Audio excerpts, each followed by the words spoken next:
હવે દિવાળી પછી પરિક્રમા આવે છે, તો આપણે એને વિશે જાણીએ કે ક્યાં કઈ જગ્યાએ આપણે રસ્તામાં પાણી મળે છે એ આપણે થોડુંક જાણીએ.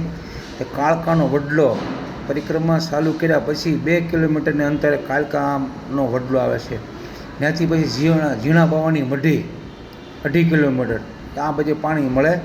ત્યાંથી પછી માળવેલની ઘોડી ત્યાંથી 6 કિલોમીટર, માળવેલની જગ્યા 8.5 કિલોમીટર ત્યાંથી.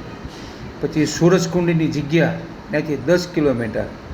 પછી સુખનાથ ત્યાંથી 12 કિલોમીટર. પછી નાગ દેવતાના સ્થાન પાસે 15 કિલોમીટર ત્યાંથી.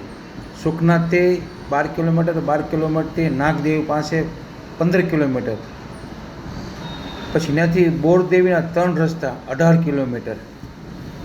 પછી બોરદેવની જગ્યાથી 20 કિલોમીટર. એટલા અંતરમાં આપણે પાણીની જગ્યા મળશે ને ત્યાં આ બધી સુવિધા મળશે. તમે નોટ કરી લેજો, લખી લેજો, લખવું હોય તો.